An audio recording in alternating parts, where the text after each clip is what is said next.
Maglagay ng money tree sa loob ng ating tahanan. We will see the result. Ang pera ay hindi siya nagmumula sa isang kahoy. Pero itong money tree is nakakatulong siya na mag-aakit ng maraming pera papasok sa ating tahanan. Hindi lang sa ating tahanan, pati sa ating mga negosyo. Ayon sa punsoy, ang money tree ay nagbibigay siya ng wealth at good fortune sa may-ari nito. Ayon sa punsoy, ito ay nagbibigay ng positive energy at nag-a-attract ng swerte papasok sa bahay ng magkakaroon ng money tree. Ang nakatirintas na katawan nito ay nagsimbolo siya ng good luck. Ito ay nag-a-attract ng wealth and abundance. At ang 5 dahon nito ay nagsimbolo ng 5 elemento. Ayon sa pungsoy, ito ay nagdala ng balanse na elemento. Wood, water, fire, metal, and earth. At maganda ang money tree, panglagay siya sa living room para sa harmony and balance. Hulugan ng 7 dahon ng money tree. Sobrang swerte ang dala ng 7 dahon ng money tree. At ito ay pinaniniwalaan ng iba na kung sila ay tataya ng lottery ay makakatulong itong magdala sa kanila ng panalo.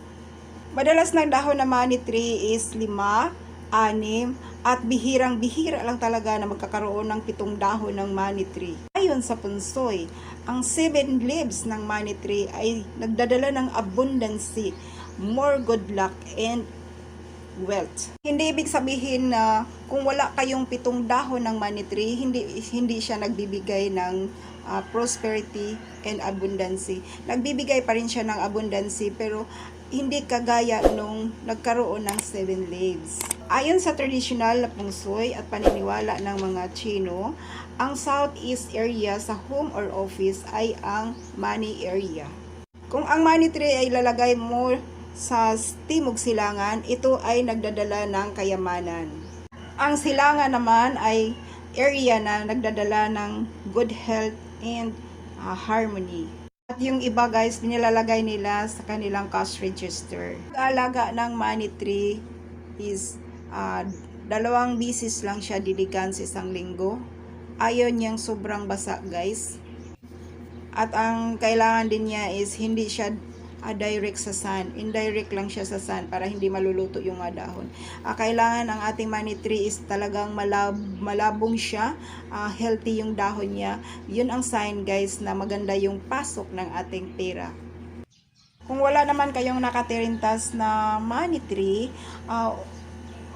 okay pa rin yan. Nagbibigay pa rin siya ng swerte sa atin. Samahan lang natin ang 8 pirasong barya, dahon ng laurel at talian natin siya ng red ribbon at lagyan natin ng dinurog na balat ng itlog. Mga lugar na hindi dapat ilagay ang ating money tree ay ang sa CR. Huwag nating lagyan ng money tree ang ating CR. At pangalawa po, huwag tayong maglagay ng money tree sa ating tulugan. Money tree, isa din siyang napakagandang pang-indoor plant. Isa siya na recommended ng mga dahon ng money tree ay tinuturing siyang napakagandang air purifier. Nililinis nito ang hangin sa loob ng ating tahanan at nakapag-produce siya ng preskong hangin sa loob ng ating bahay. Inam talaga na mayroon tayong money tree sa loob ng ating bahay.